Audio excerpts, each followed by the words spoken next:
Hola, hola, seguimos en la cuarta serie en la que ya hemos recorrido 72 kilómetros. Para este segundo episodio, los amigos del concesionario de Grupo Julián Automotive me han dejado este Seres 5, un coche 100% eléctrico, con un interior bastante elegante, asientos con masaje, techo panorámico.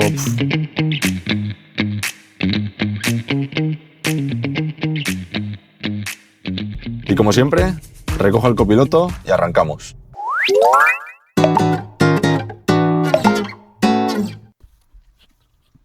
Sergio, ¿qué tal? Muy buenas, ¿cómo estás? Muy bien, buenos días, ¿no? Recién venido de Vietnam, ¿no? Recién venido de Vietnam, así es. Toma, te Todavía dejo... con un poco de jet lag. Sí, ¿no? El micro, me lo pongo así, a ver. Sí, todavía un poco de descontrol.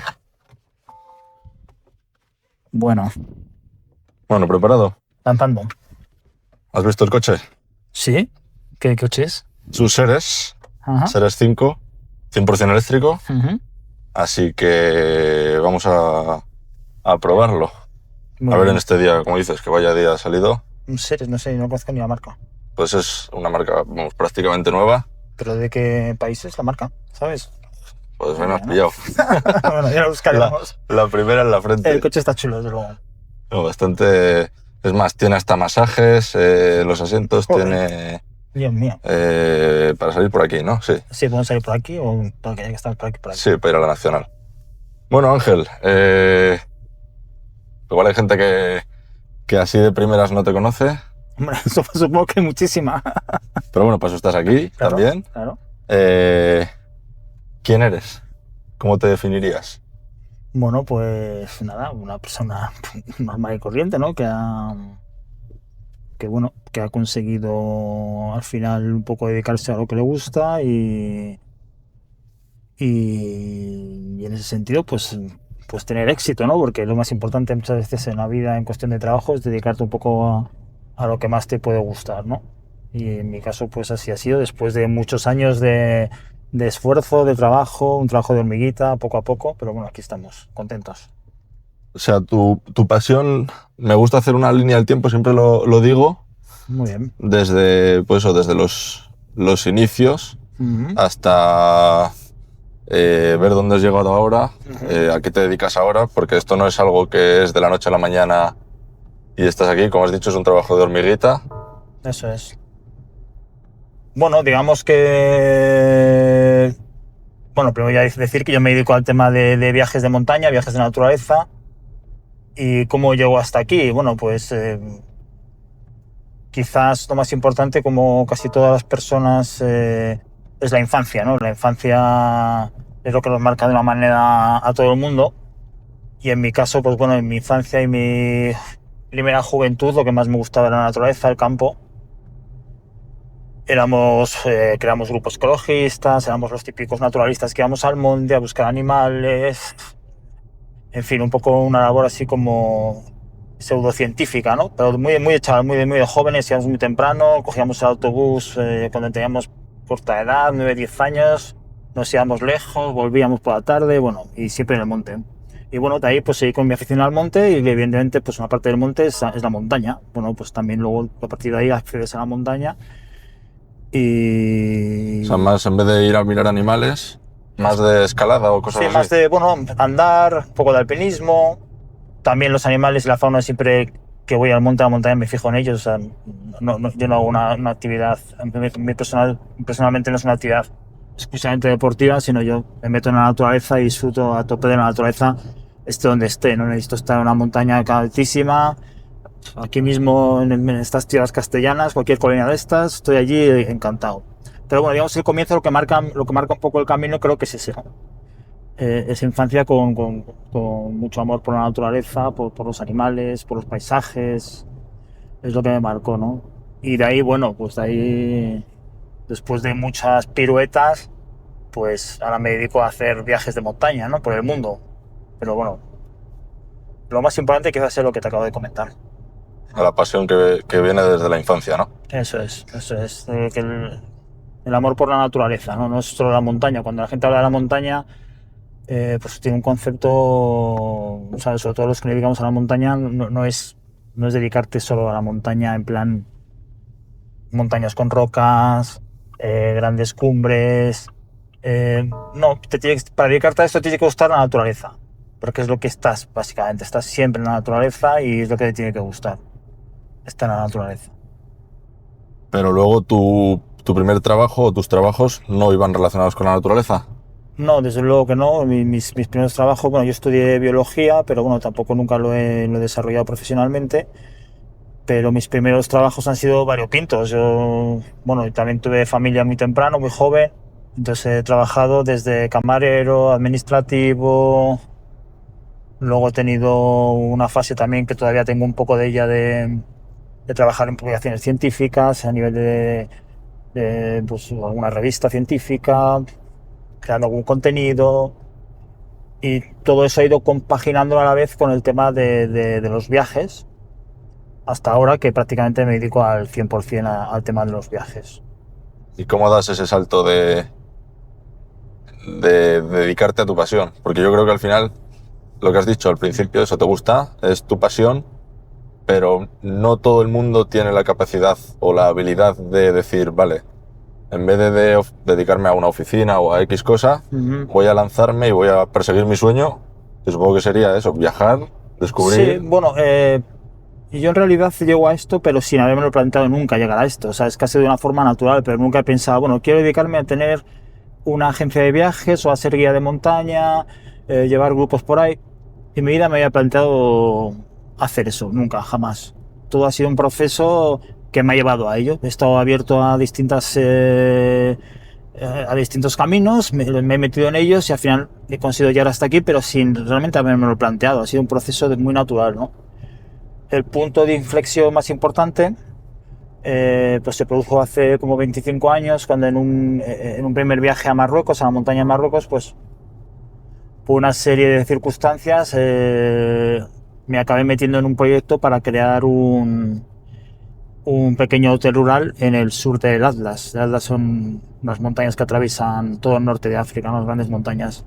Y bueno, me surgió la oportunidad de embarcarme en una aventura en Marruecos así, y bueno, dije que sí, ¿no? Dije que sí, ante un proyecto que en principio me parecía bastante loco, con gente que apenas conocía de nada, y eso fue lo que al final, de una forma natural, me ha ido llevando a organizar viajes en Marruecos de trekking, de ahí saltar a otros países de África, luego a otros países de Asia, de Europa, un poco en un proceso.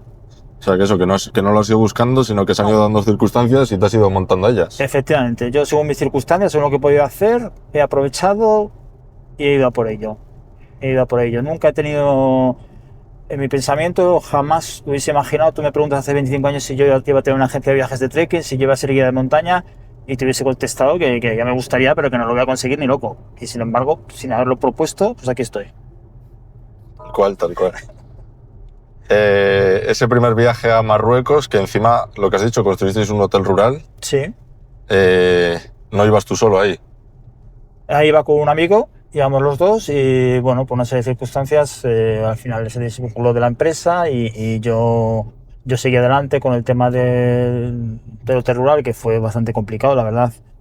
Un poco arrancar el proyecto y continuarlo, tuvimos muchos problemas, porque al final cuando te metes en un proyecto de estas características te afectan muchas cosas, ¿sabes? Te afectan cosas que cosas de la geopolítica, cosas de lo que suceden en el mundo, ¿no? O sea, nosotros nada más montar el hotel y abrirlo, pues sucedió las Torres Gemelas, los atentados en las Torres Gemelas, eso marcó pues una bajada del turismo importante, luego varias crisis, pero bueno, la cuestión es que una capacidad de resiliencia importante, que es lo que hay que tener para este tipo de proyectos, aguantar y seguir intentando coger información para tú transformarla en algo, ¿no? Que no sabes bien lo que vas a hacer con ella, pero tú, bueno, al final te metes en un camino y casi es como de forma natural pues surgen las cosas. Y lo que dices es que hay muchas cosas que, uno, no están en tu mano, porque, por ejemplo, pues lo que has contado de las Torres Gemelas, esa caída de turismo, No, o sea, tú con eso no contabas, claro. y hay mucho trabajo detrás que no se ve. Que Claro. parece que llegas allí y dices, nada, monto aquí un hotel y ya está. El trabajo es ingente, porque además nosotros el hotel que montamos ahora es una zona muy turística, pero en aquella época no era nada turística. De hecho, donde nosotros montamos el hotel ni siquiera se podía llegar en carretera, solo había una pista, no había electricidad, la enganchábamos con un vecino que lo había conseguido enganchar a su vez a otro sitio. Subíamos el agua al principio para poder construir desde el río con burros, o sea, todo un espíritu bastante romántico de pensar, ¿por qué no? Esta vida es buena, el sitio es bueno y tiramos para adelante. Pero yo te digo, ahí turismo había cero, ahora es muy turístico, nosotros lo promocionamos, hicimos nuestra página web, nosotros estamos desde los comienzos de internet. Hay que pensar que cuando yo empecé esto no existía internet. Claro. Entonces, bueno, la comunicación era por carta, para que te hagas una idea, ¿no? Por carta o por teléfono, ¿no? Con todo lo que eso conlleva, que ahora eso, mandas un mensaje y al minuto te contestan. Pero bueno, luego surgió internet, eso nos evidentemente facilitó muchísimo este tipo de negocios, porque de repente te permitió crear tu propia página web y de repente conectar fácilmente con mucha gente que podría estar interesado en viajar a Marruecos, ¿no? Y cuando dices aquí que quieres hacer eso, ¿la gente qué te dice en aquel año? Bueno, eso fue en el 90 y... Eso fue en el año 99. Sí, 1999. Y bueno, pues la gente, evidentemente, pues un poco se echaba un poco de manos a la cabeza, como diciendo, a ver, evidentemente aquí había que desembolsar un dinero, mandarlos de una forma un poco extraña, porque tampoco no había una relación. No conocíamos mucho a esta gente, ¿no? La conocíamos de un viaje, nos había dado muy buena impresión. Digamos, yo me asocié allí con una familia, pero bueno, la gente obviamente le sonaba como a China. ¿Qué vas a hacer? ¿Un proyecto allí en Marruecos? ¿Mandar dinero a la gente que no conoces de Marruecos? Entonces, bueno, la gente no te lo decía, pero en el fondo estaba pensando, mucha gente estaría pensando que me estaban timando directamente. Sí, que estabas loco. Que estaba loco, que me estaban timando y que yo era, pues no me lo decían a la cara. Yo creo que por compasión, pues que tonto eres, chaval. O sea, pero bueno, lo hiciste, que al final es eso, lo que he dicho al principio. Sí, que por mucho que sea difícil, que sea raro, que haya dificultades, muchas cosas que no se ven por detrás. Eso es lo que dices, estabas hablando con gente que conocías de una vez de un viaje allí, sí. por carta. Sí, el proceso fue tal cual. Me acuerdo que hicimos un viaje de trekking con un miembro de la familia con el que al final nos asociamos, estuvimos muy contentos con él. Luego al final del trekking pues estuvimos varios días en su casa, conviviendo con ellos. Y en uno de esos paseos, pues en una zona me dijo un miembro de la familia que estaba pensando en hacer una pequeña casa rural en ese sitio, un poco del estilo de lo que en ese momento empezaba lo de las casas rurales en España, ¿no? Empezaban a dar importancia a la casa rural en España, ¿no? Ese tipo de proyectos turísticos. Y yo un poco así a lo tonto, pues le dije, venga, pues si al final te lanzas, me avisas que si estás interesado igual me apetece participar. Las típicas cosas que se dicen y jamás se hacen, ¿no? De hecho, pasaron meses, seguimos en contacto y bueno, al cabo prácticamente un año, pues me dijo que quería lanzarse a hacer esta historia, que si me animaba, como le había comentado. Yo no tuve nada que pensar y dije directamente que sí y ya hasta aquí. Y luego eso, ¿lo construís? Sí, ha sido un proceso de construcción poco a poco. Porque ¿cuánto se tarda en construir eso? Bueno, toda la vida, porque llevamos 25 años y seguimos construyendo. De hecho, hemos tenido que destruir y construir porque también otra de las cosas que nos ha tocado a nosotros fue el último terremoto que hubo en Marruecos, que parte de la casba la afectó y hemos tenido que derribar parte de la casba y luego, bueno, hacer una serie de reformas. Pero estos tipos de proyectos es que no se acaban nunca, ¿no? Porque no vas con un capital enorme desde el principio y montas algo enorme desde cero, ¿no? Si no vas también con un espíritu de hormiguita, pues poniendo el dinero que puedas e ir levantándolo. Y viendo que funciona, porque también eso es un negocio. Y viendo que funciona. Y hay una inversión. Eso es. No, el negocio funciona y ha funcionado muy bien, ¿sabes? Sobre todo al principio, que además patíamos los únicos, pues estábamos a tope, ¿no? Ahora seguimos funcionando muy bien porque somos el alojamiento de referencia en toda esa zona, somos como muy populares, muy conocidos. Incluso la gente propia marroquí ya va allí y solo a hacerse fotos en Casa Baitran, porque es como muy, ¿sabes? Muy chic, la gente quiere conocernos y bueno, en ese sentido pues nos va muy bien. Joder, pues cuánto me alegro. Ajá. Y luego de ahí, porque lo que más así me interesa son el tema de viajes. Sí. ¿Eso estaba relacionado en aquel momento o salió más tarde? Salió un poquito más tarde, es digamos la consecuencia natural de montar un alojamiento en el sur de Marruecos, que estás en plena naturaleza, en pleno Atlas, y la consecuencia es que a ti te gusta hacer trekking, hacer montaña, Entonces, bueno, el siguiente paso es decir, bueno, pues vamos a organizar viajes, vamos a hacer viajes de trekking, ¿no? Y empezamos en Marruecos, montamos una agencia de viajes en España que para que todo fuese legal y empezamos en Marruecos a montar viajes de trekking. La zona del Alto Atlas, la zona del Anti-Atlas, varios sitios chulos de Marruecos. Y allí comenzó un poco lo que es la agencia de viajes. O sea, también lo que digo, un proceso natural que te lleva, pues la vida te lleva a eso, a hacer eso. Evidentemente, cuando tú estás organizando viajes de trekking, pues te apetece conocer otros destinos, hacer otros proyectos y después, bueno, vamos a lanzarnos a otros países también. Y seguidamente de Marruecos fuimos a Mali, donde estuvimos trabajando ya unos cuantos años. Desgraciadamente por el tema de la seguridad, ahora ya no se puede viajar a Mali, pero bueno, fue nuestro segundo destino y donde, bueno, seguimos teniendo relación con la gente con la que trabajábamos allí, ¿no? Que desafortunadamente están bastante mal. Claro, porque, o sea, supongo que son países que, no sé, me gustaría viajar ahí, porque desde aquí yo creo que tienes, o la gente tiene una idea diferente a lo que de verdad es eso, ¿no? Siempre existe una idea. Las cosas prejuzgadas, la información que lleva actualmente es siempre muy sesgada y Hoy, por ejemplo, hoy en día tienes muchísima información sobre cualquier cosa, sobre cualquier país, pero realmente hasta que no lo visitas no te das cuenta de lo que es, ¿no? Hay tanta información que mucha información es información bastante mala, ¿sabes? Porque hay gente que también en el mundo de Internet que su forma de operar es meter contenido como sea. Ya.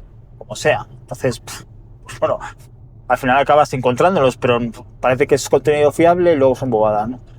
Los países, evidentemente, lo mismo que las ciudades, que nuestros pueblos, por mucho que te lo cuenten, Ya tienes que vivirlo. lo tienes que vivirlo. Claro, tienes que vivir. Eso es. ¿Y qué tiene que tener un lugar para decir, aquí vamos a hacer trekking?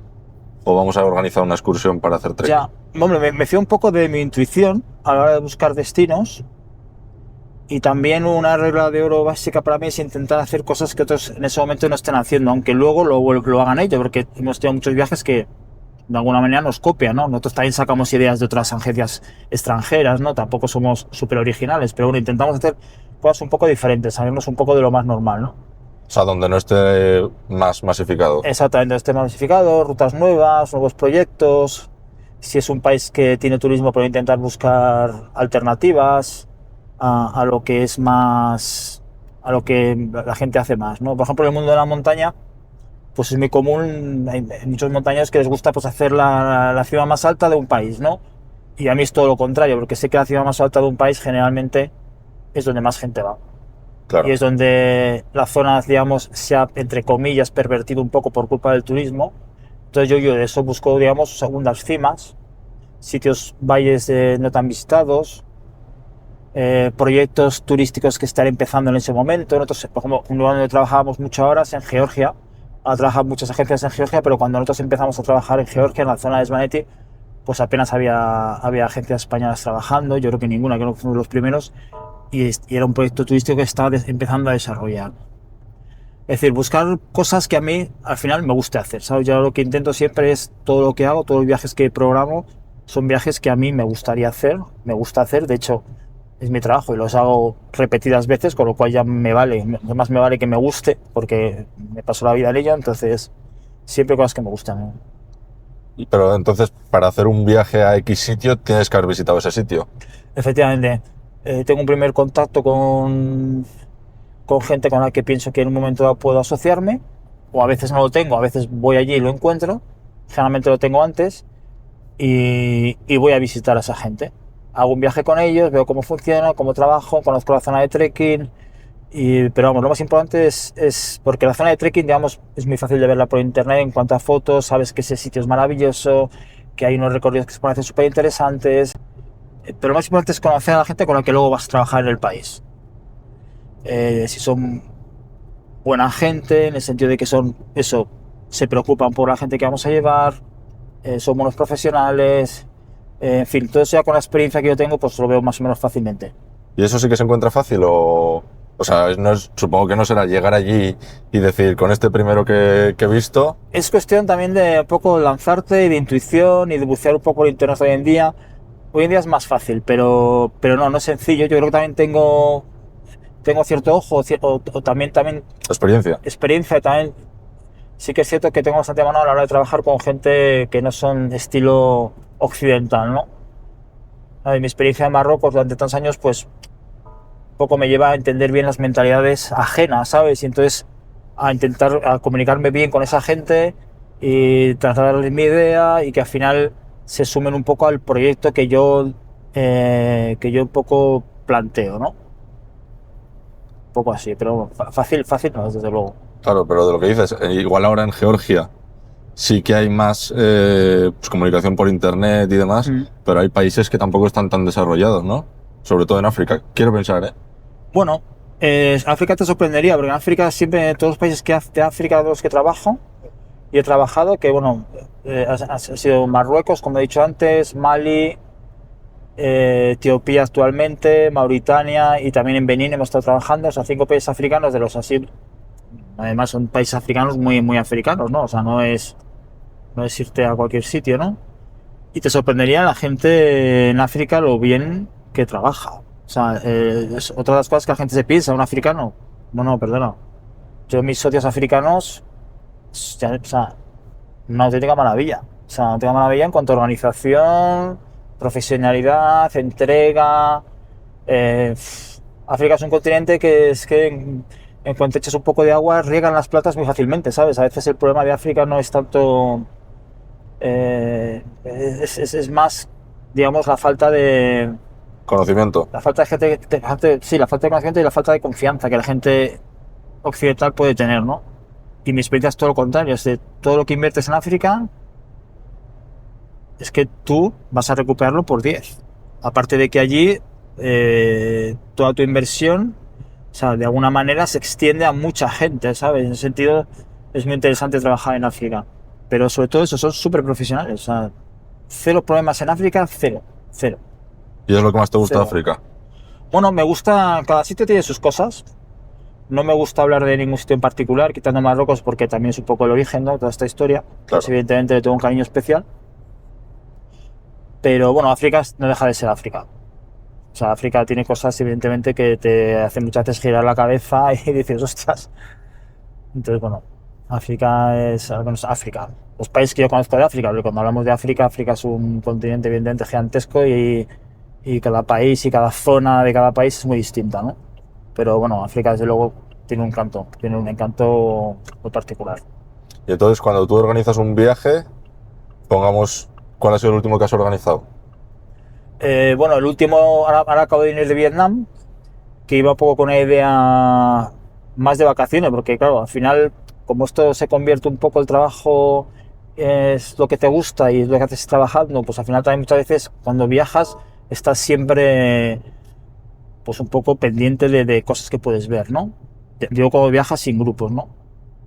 Y en este caso el viaje de verano lo quería plantear un poco más vacacional, pero al final Sí. pues encuentras cosas y dices, joder, pues esto podría ser interesante de hacer, o personas con las cuales te gustaría seguir trabajando porque las ves comprometidas con su trabajo y sabes que tú puedes hacer un buen proyecto con ellos.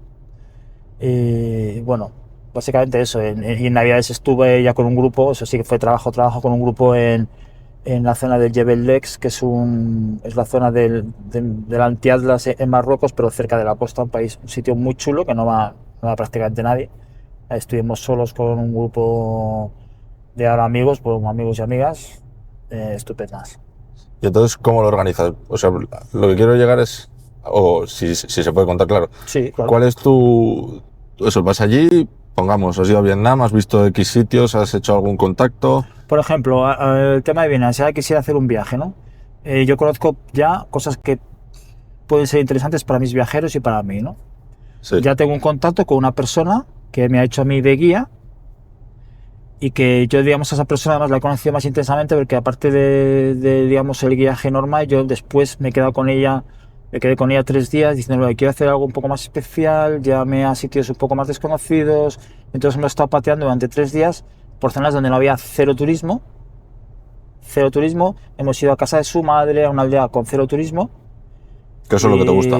Sí, me gusta, o sea, no hace falta que sea cero turismo, pero lo que no me gusta es Que ya haya. Claro, que ya, porque al fin y al cabo tu labor un poco empresarial también es esa, es saber ofrecer y poder ofrecer a tus clientes algo un poco diferente, ¿no? Sí. O al menos ofrecer lo que a mí me gusta, ¿sabes? Si a mí me gustan sitios, pues es posible que no tengo ningún problema que haya turistas, pero que no sea el sitio 100% turístico, o sea, porque al final, pues bueno, vas... Claro, para eso puede ir cualquier persona. Exactamente, puede hacer casi por tu cuenta. Entonces, bueno, tu conocimiento de los países de la gente te permite, ¿sabes?, entrar en sitios donde por lo que sea todavía no se ha desarrollado una actividad turística o es pequeña o puede haberlas sucedido, pero es tan bonito que hay que ir también, ¿sabes? Porque hay sitios que son espectaculares, muy turísticos, pero hay que conocerlos, ¿sabes? Porque no pasa nada con el turismo, que parece que el turismo es una palabra mala, no, para nada, ¿no? Y un poco ese modus operandi es a través de personas de cada país, pues ir desarrollando el proyecto, ¿sabes? Pero al final es depositar mucha confianza en la gente local. Y siempre, a mí me han respondido siempre de maravilla. Cuando he puesto confianza en la gente local, les dejo a ellos hacer su trabajo, me fío de lo que ellos me dicen. Evidentemente yo pongo, pues, digamos, una serie de premisas, pues, a ver, el recorrido tiene que ser así, no podemos pasar estos kilómetros, o al menos estos kilómetros, esta dificultad, a ver si podemos hacer esto, los alojamientos de este tipo, o sea, pones una serie de premisas que te consideras interesantes de cara a tus clientes, pero siempre confiando muchísimo en la gente local, en lo que ellos conocen y lo que ellos te pueden contar. O sea, es como si a mí me viene aquí un argentino y me dice que quiere organizar trekkings en la provincia de Burgos. Pues no me va a decir lo que tengo que hacer, o sea, ya se lo tendré que decir yo, ¿no? Claro. Me puede dar una serie de inputs para decir, oye, a mis clientes les gusta esto, este tipo de alojamiento, hacer posible la comida local. Vale, claro, pero tú eres el que conoce claro, el sitio y demás. eso es. Entonces se tiene que fiar de mí lo mismo que tengo que fiarme de la gente local. Y ya te digo, siempre el resultado ha sido fantástico cuando te fías de la gente. Y luego, una vez que ya decides, vale, este sitio con esta gente y demás, ¿qué dificultades son las que encuentras y lo que no se ve desde fuera? Bueno, dificultades... Hombre, yo supongo que organizar un trekking en un país una semana... No es tan difícil, o sea, no es tan difícil porque la infraestructura ya está montada, la gente local tiene sus recursos y tiene un montón de recursos. O sea, aquí en España estamos acostumbrados a quizás trabajar de una manera que de repente pues hay que buscar todo, pero allí lo tienen todo ya, lo tienen en la mano. Es decir, una persona que se dedique al turismo en Etiopía, al turismo de trekking, pues tiene sus contactos para conseguir gente que porten, tiene sus tiendas de campaña, tiene los recorridos bien estudiados. No es tan complicado, no es tan complicado. La verdad es que no. Y luego, a la hora del trekking, ya lo que es más, ¿vale para todas las personas? O sea, ¿cualquier persona puede ir ahí? Bueno, tenemos distintos programas, evidentemente hay unos programas más duros que otros, pero evidentemente tiene que haber un mínimo de estado físico, ¿no? O sea, los trekkings están pensados para gente que físicamente está bien, es decir, no tienes que ser un montañero pro, porque sí que es verdad que la mayoría de estos trekkings técnicamente son sencillos, es decir, los puede hacer cualquiera, ¿no? Pero físicamente tienes que estar bien, tienes que ser una persona deportista, ¿no? Date cuenta que esto no es salir un día a andar y luego vuelves a tu casa, es decir, estás 6-7 días andando seguidos, o sea, eso hay que saber gestionarlo también. Y con desniveles, con altura, sube, baja. Si estás en tienda de campaña, pues evidentemente no vas a dormir igual en una tienda de campaña que en una habitación de hotel. Y eso al final va mermando las fuerzas físicas, ¿no? Pero bueno, eso también está, digamos, en la forma, en nuestro trabajo, pues intentar que la gente coja un buen ritmo, entienda lo que es un trekking de varios días, que consiga hacerlo, pero hacerlo disfrutando, con tranquilidad. Que eso trae un poco de mis filosofías, ¿no? Siempre procuro que los trekkings sean tranquilos, es decir, nunca llevar ritmos acelerados, que la gente pueda disfrutar, pueda hacer sus fotos. Estamos en otro país, hay que conocerlo, no puedes ir corriendo, no estamos entrenando. Claro, o sea, que no es todo el día ir a andar y echarte el día... Sí, son 6 horas andando, pero esa forma de andar tiene que ser llevadera, o sea, no puedes estar andando pensando, joder, cuando termino. Claro. ¿Sabes? O sea, lo que tienes que andar, cuando tú andas en el monte, tienes que andar que te guste. Es decir, lo que quieres es que no se acabe nunca. O sea, ese es el objetivo, ¿no? Que evidentemente al final te cansas y te apetece que acabe, ¿no? Lógicamente ese día para descansar, sentarte, charlar del día, pero no con una sensación agónica desde el minuto cero, ¿no? O sea, hay que ir tranquilos y disfrutar. Es un poco mi filosofía.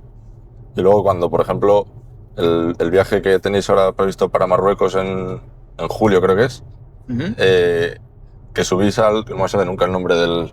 Sí, el Magoun. El Magoun. Sí, el Magoun es, digamos, nuestro programa, digamos, estrella en Marruecos y, bueno, es el clásico programa nuestro que lo llevamos haciendo muchos años, con muchas variaciones, conocemos muy bien la zona, hemos subido por todos tipos, por todos los sitios, hemos hecho todos los recorridos y al final, bueno, nos ha quedado un recorrido muy chulo. Que es un 4000. Sí, es un 4000 que evidentemente, por ejemplo, ahí tiene ese día es bastante exigente, ¿no? Entonces, cuando hay un día exigente, como es este caso, siempre hay una opción B para la gente que no quiere hacerlo o no puede hacerlo. Que hay una alternativa de si no quieres subir a esto, exactamente, te das otra opción. En este caso, la gente que no quiere subir, no quiere hacer cima, va por el camino que hacen las mulas, que es mucho más sencillo, un camino súper bonito también, y se evita esa panzada. Claro, que subir un 4000... Bueno, sí, no es complicado, pero al final es una paliza porque son 11-12 horas de actividad. Levantando desde las 3 de la mañana, andando desde las 3:30, evidentemente hay que estar bien físicamente, ¿no? Pero bueno, cualquier persona que esté más o menos bien lo puede hacer, también te lo digo, ¿eh? También te lo digo. En Perú estamos en sitios más altos y también se puede hacer, ¿no? Lo más importante en este tipo de viajes es un poco tu mentalidad, cómo vayas. Es más importante tener un espíritu de disfrutar, un espíritu abierto de compartir con la gente, de tener, bueno, de reírte un poco de las dificultades. Eso, o sea, es el lado también social. Sí, el lado social y el lado personal de decir, bueno, de las dificultades no me echo ¿sabes? Pues intento, digamos, negociarme conmigo mismo y asumir que esto es así y, bueno, disfrutar hasta de las dificultades, ¿no? Que puedo tener, porque en un viaje de 6-7 días te puede pasar de todo. Claro. Puedes encontrarte mal en 6-7 días. Habrá días más mejores o peores, ¿no? Entonces ese espíritu, esa capacidad de adaptarte es mucho más importante que el físico, mucho más importante.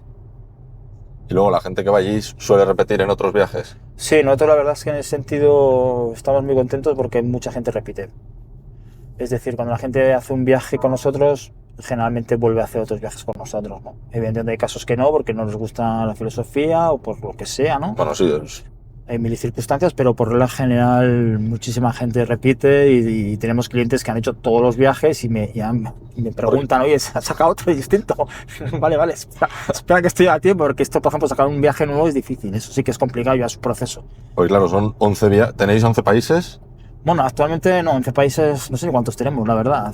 ¿Más? No, tenemos menos países. 11 muchos me parece, tendría que empezar a contarlos. Pues en la web ponía 11, ¿eh? 11, pues entonces 11. Sí, lo que pasa es que bueno, hay países como poco Rumanía lo tenemos atascado. Vale. Y Benín también tampoco vamos ahora, pero bueno, sí. Y luego Irán también lo tenemos, pero Irán está parado por el tema del conflicto, ¿no? Entonces hay países que evidentemente los tenemos y hemos viajado y hemos hecho viajes, pero bueno. Sí, pero ahora en este momento... Claro, hay un paréntesis que ahora no se puede hacer. Claro. Eso es. Y dentro del viaje, supongo que irá bastante estructurado, pero siempre hay lugar para improvisación por... Siempre.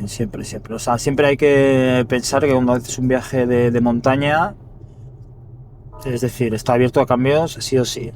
Y si haces un viaje en África, está abierto a cambios sí o sí. Es decir, eso es una regla básica de este viaje, de cualquier viaje. O sea, te puede pasar cosas, la meteorología puede ser mala y preferible hacer esta que otra cosa, no se puede subir al pico porque hace malo, plan B, por supuesto, siempre hay que ir con la cabeza abierta. Esto no es 2 más 2 igual a 4, sino que tú tienes que ir un poco gestionando lo que encuentras en ese momento, ¿no? Que muchas veces no es la situación ideal, ¿no? O sea, pues a veces tienes que llegar a un sitio, está pegando una chupa enorme y dices, pues hay que cambiar, hoy no salimos, mañana va a dar mejor, salimos al día siguiente porque es un poco peligroso, porque a veces te metes por cañones, por sitios que hay que estar cruzando ríos, en fin, ya no es lo desagradable, sino un poco que... Seguridad. Un poco de seguridad, que es lo más importante, ¿no? A la hora de hacer trekking, el factor seguridad es lo que más... lo primero que se tiene en cuenta, ¿no? Luego viene lo demás, pero la seguridad es lo más importante. ¿Y alguna vez sí que os ha pasado alguna de tener que improvisar o plan B? Bueno, improvisar muchas veces, de tener que cambiar el recorrido, de tener que alguna persona tener algún problema físico y no poder continuar y tener que sacar a esa persona pues, por otro valle distinto. Sí, por supuesto. ¿Y lo más bonito de estos viajes qué es para ti? Bueno, de cualquier viaje al final, yo tengo muy claro que al final lo más importante de un viaje son las personas que conoces en el viaje, ¿sabes? Evidentemente los paisajes son maravillosos, las experiencias son estupendas, los sitios que conoces, la comida nueva, hay muchas cosas súper interesantes, ¿no? Pero lo más importante siempre son las personas que conoces tanto que comparte contigo el viaje, personas de tu país, que ahí les encuentras y creas amistades, como las personas locales que conviviendo tantos días con ellos, pues también estrechas lazos, convives con gente de otras culturas y eso enriquece mucho, ¿no? Y siempre, lo más importante de los viajes son las personas, siempre. Joder. No dan ganas de ir para allá. Pues nada, apúntate. No, lo tengo además, lo tengo bastante pendiente. Ajá. Y mirado, pero tengo que cuadrar fechas y demás, pero sí que me molaría también por el hecho de, pues, ver sitios o lo que dices, que al final no te llevan todas las agencias o es un viaje que por tu cuenta no vas a hacer. Que es lo que dices, que eso es lo que hace que el viaje sea diferente, Sí, que sea más bonito, ir en grupo. Sí, es una experiencia. Al final yo busco sobre todo también eso, que sea una experiencia, ¿no? El viaje tiene que ser una experiencia, tiene que pasar cosas, situaciones.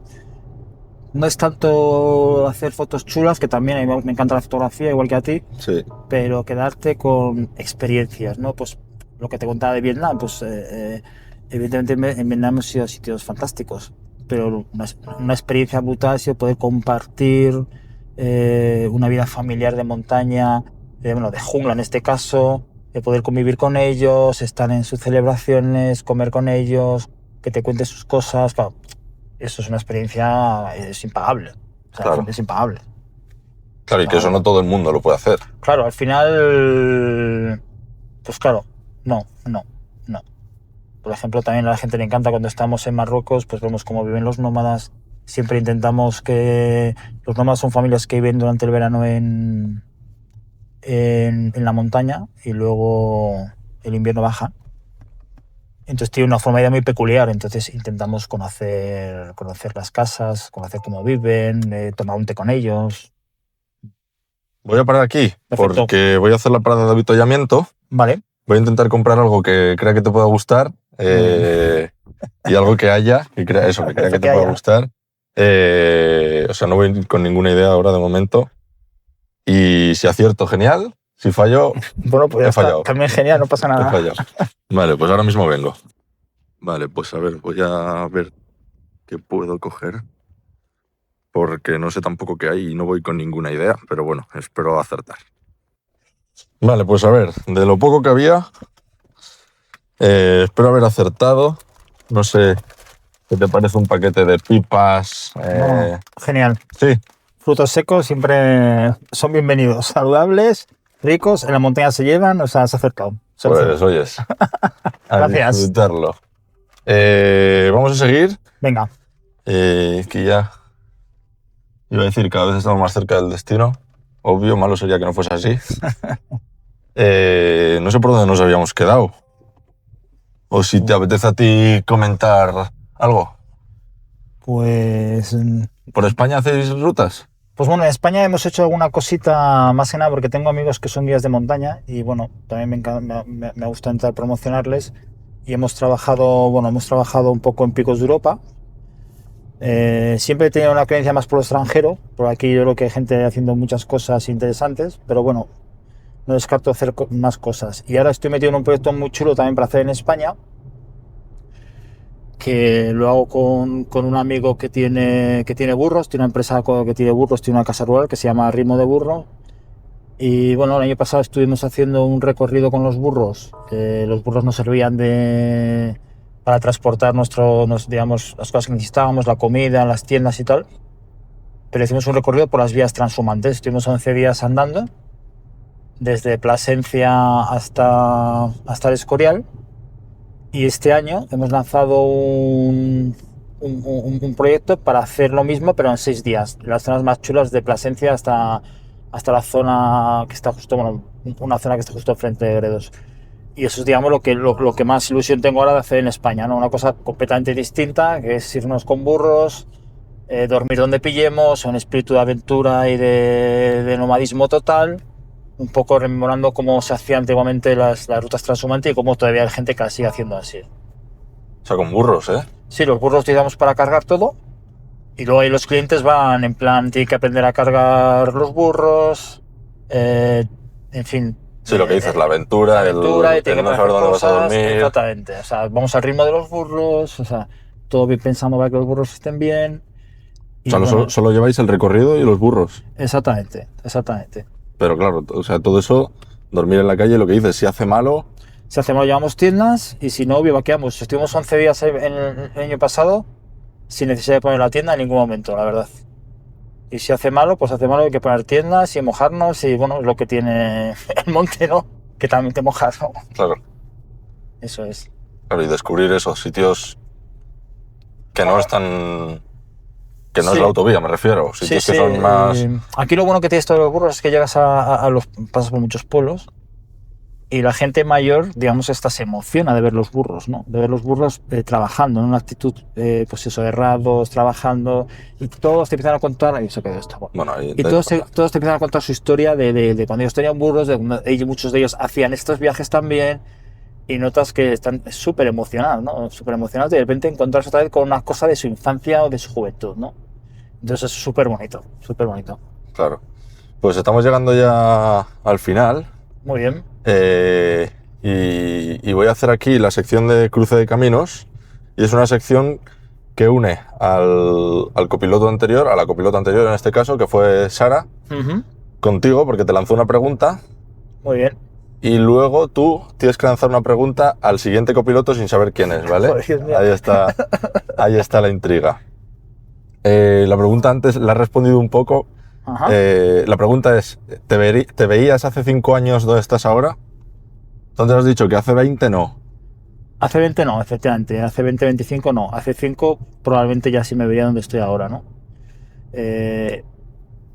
No me veía porque ni lo pensaba, porque mi forma de ser es hacer cosas, no pensar tanto sin hacerlas. Entonces seguramente hace 5 años no pensaba en ningún momento qué iba a hacer a los 5, dónde iba a estar 5 años después. Pero si lo hubiese parado a pensar, pues seguramente igual pensaba que estaba aquí, sí. Pero bueno, Sí. siempre entre comillas, yo también de 5 años, también tenía líos, entonces bueno, nunca sabes dónde vas a estar realmente, ¿no? Hombre, y eso también es bonito, ¿no? El hecho de Sí, es que aceptar las cosas como te llegan y bueno, acoplarte y bueno, pues, tampoco cerrarte a nada. efectivamente. ¿Y qué ha cambiado de hace 5 años aquí entonces? Bueno, pues el proyecto se ha asentado más, tengo más clientes, más viajes, estoy más centrado en mis cosas, a nivel personal pues también estoy muy bien. Entonces, bueno, todo eso al final trasciende a lo profesional. Claro. Eso es. Una pregunta para el siguiente. Una pregunta para la siguiente, sin saber muy bien quién es. Bueno, pues una pregunta que puede ir entroncada con lo que decía al principio de qué es lo que nos marca, ¿no? Entonces, a esa persona a la que vas a entrevistar, Que ahora mismo ni yo sé quién que es, ¿vale? ni sabes quién es, bueno, le puedes preguntar qué es lo que a esa persona le marcó o ella piensa que le marcó, de tal manera que es muy probable que a lo que ella es ahora o a lo que se dedica, que generalmente cuando te dedicas a lo que te gusta es lo que eres muchas veces, pero otras veces te dedicas a otras cosas y entonces realmente eres otra cosa de a lo que te dedicas, pero bueno, para no liarnos, exactamente qué es lo que le marcó, qué cree que le marcó a ella para dedicarse a lo que se dedica actualmente. Vale. Lo apunto Muy bien. y se lo pregunto. Y estamos ya en lo que yo llamo el último tramo, que son una serie de preguntas, las mismas para todos los copilotos. Voy a colocar bien la botella Sí. y de ahí no se mueve. La primera es una anécdota pues una anécdota que te guste contar o que te guste recordar de algún viaje o de tu trabajo. Uh-huh. Bueno, más que una anécdota voy a contar una experiencia también, un poco para acordarnos también de países, de personas que sufren las consecuencias de este desorden mundial, ¿no?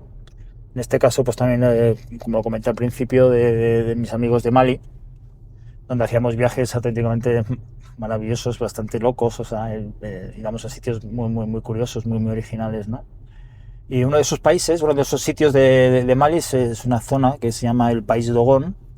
El País Dogon es como una falla rocosa enorme que queda enfrente, queda la sabana.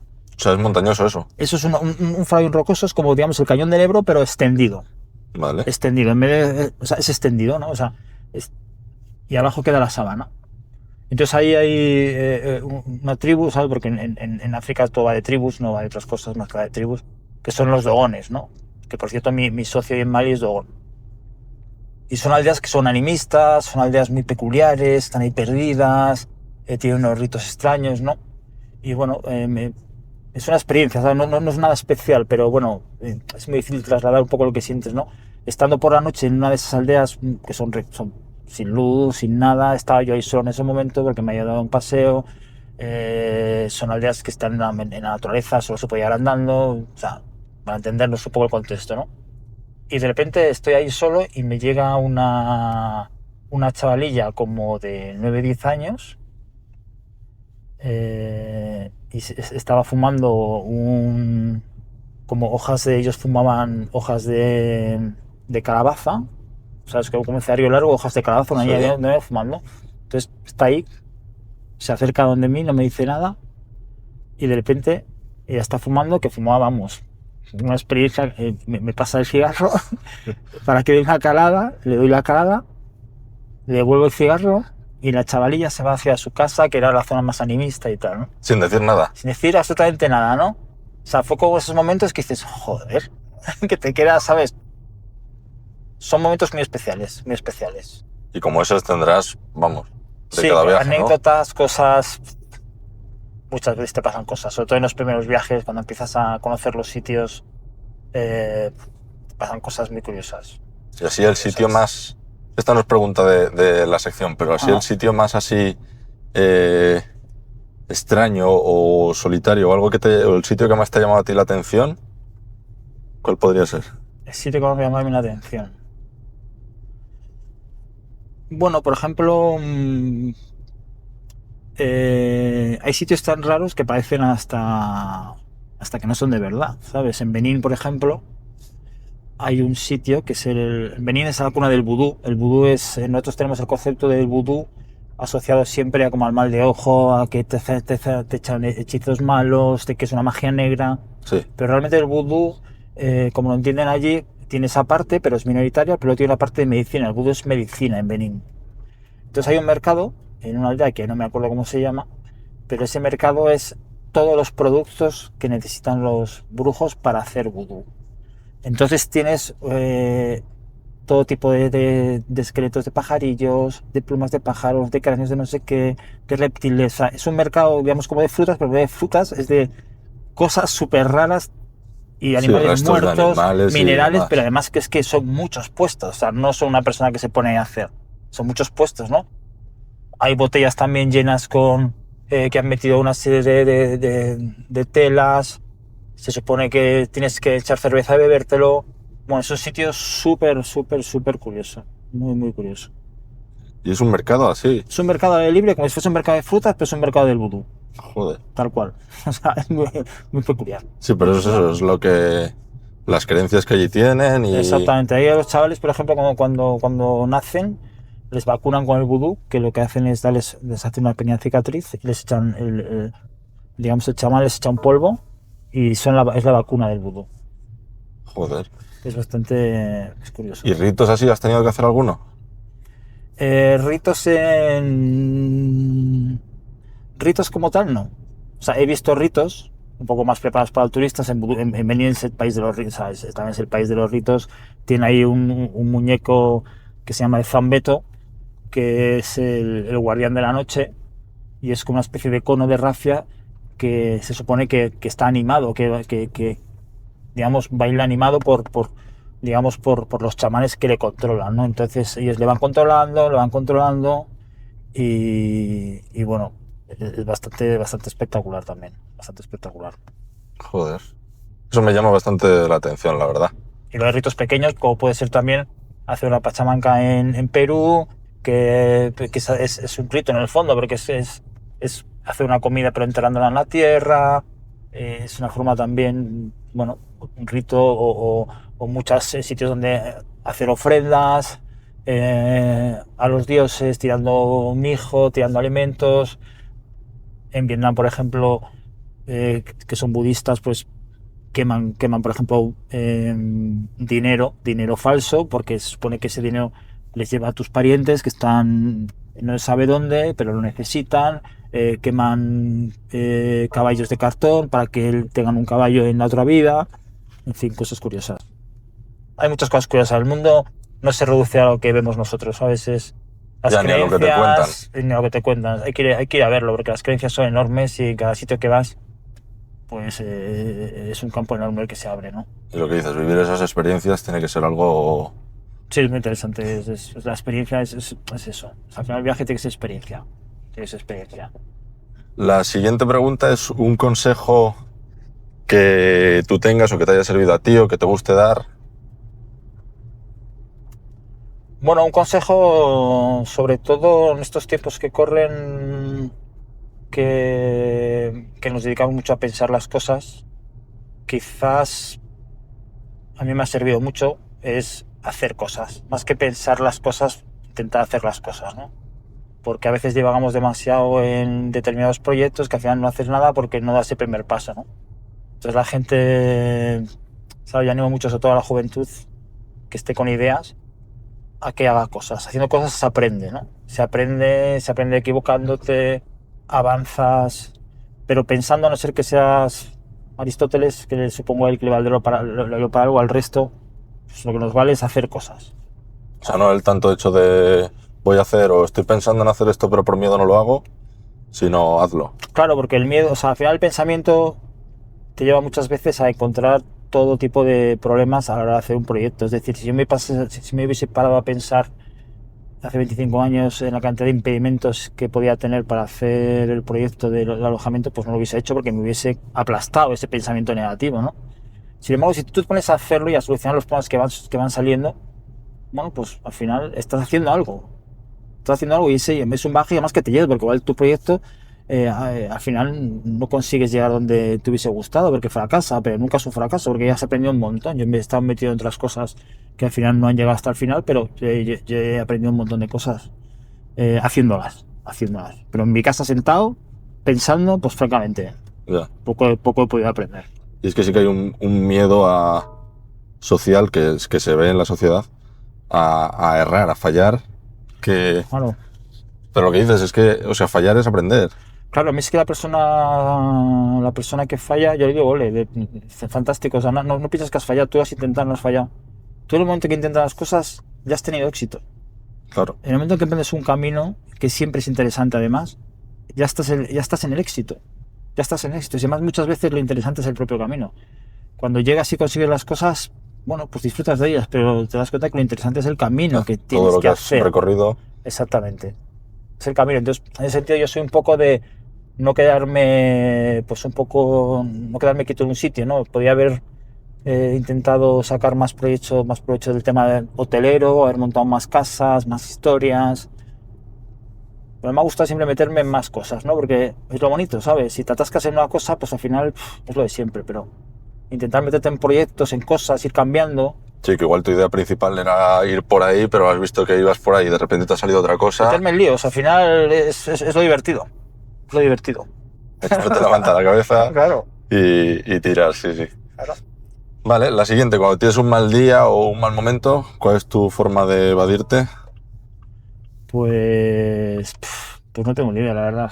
No tengo ninguna específica, yo creo. Para mí, desde luego, darme un paseo alrededor de mi casa, que hay un sotopalacios, y estar ahí con los perrillos también dando un paseo, eso a mí... O sea, la naturaleza, digamos. Sí, para mí la naturaleza es completamente sanadora. O sea, es sanadora y es algo que todo el mundo necesita. Lo tengo muy claro. O sea, todo muy claro. ¿Por qué dices que todo el mundo lo necesita? Yo Todo el también mundo. pienso, ¿eh? Todo el mundo necesita porque venimos de ahí, ¿sabes? No estamos, digamos, hechos para vivir en una ciudad, ¿sabes? Que la mayoría de la gente del mundo vive en ciudades. Evidentemente, venimos de unas personas que vivían en cuevas, que vivían en la naturaleza, que eran nómadas, que sacaban provecho del monte. Personas ajustadas para vivir en la naturaleza, no personas ajustadas para vivir entre rascacielos, ¿no? Ya.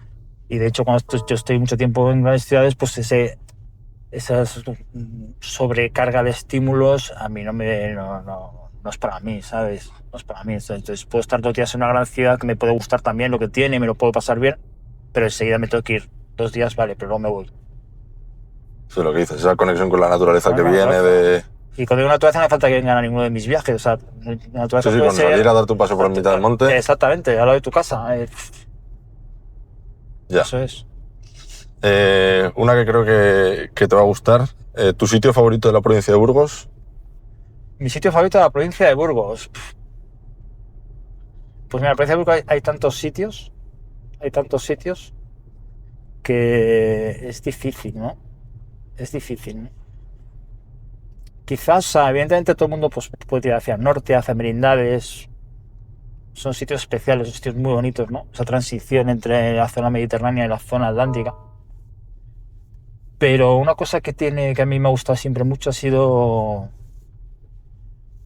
digamos, el páramo. El páramo. Entonces el páramo de Masa, que hay cerca de él, me parece un sitio bastante curioso, ¿no? No sé si es mi sitio preferido, pero sí realmente creo que es un sitio bastante especial el páramo de Masa, ¿no? Y luego también las llanuras cerealistas me parecen sitios muchas veces muy interesantes. Muy interesantes. ¿Cómo así el páramo de Masa?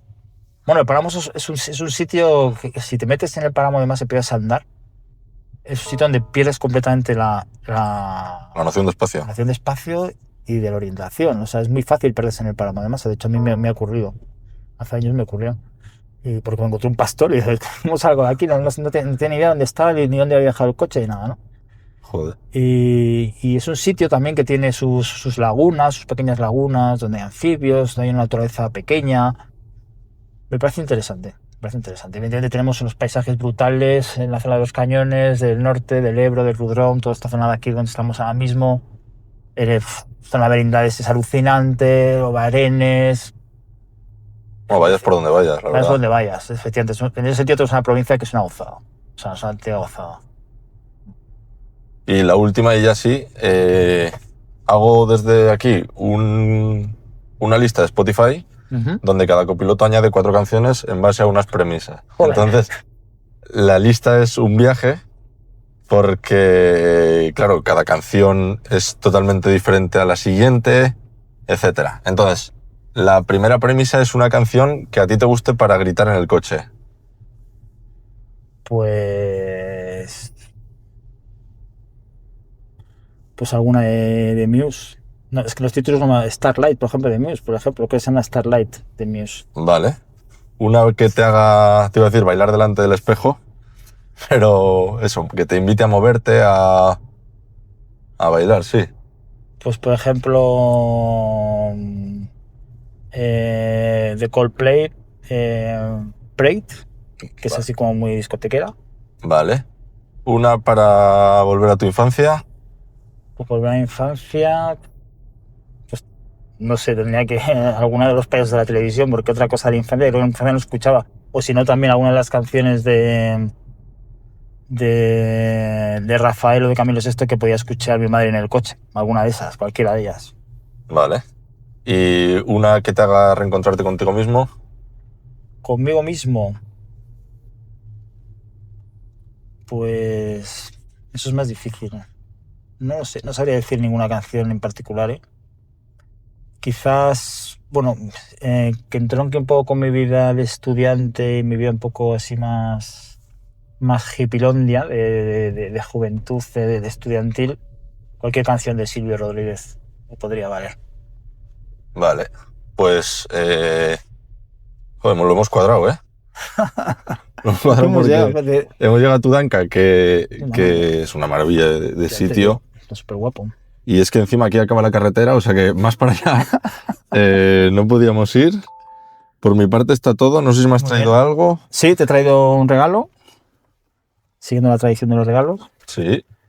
Es un buff de nuestra empresa, de Casa Betran. Una braga de estas de cuello. Qué bueno. La voy a abrir. Entonces, bueno. Al final es útil si vas al monte, como si no, porque en Burgos estas cosas, Ya, sí. con el aire que hace, pues... Bueno, yo que ando en bici también siempre... Pues te va a venir bien. Además no ocupa, si lo vas puedes en meter bici, en el bolso. fenomenal. Buah, sí, sí. Pues Todo te lo para ti. agradezco muchísimo. Muy chula. No, gracias a ti por la entrevista, mucho. Muy chula. Qué guay. Qué es Joder, 25 años. Pues espero que te haya gustado, que hayas estado cómodo. Sí, muy cómodo, me gusta, la verdad. Yo no soy muy hablador.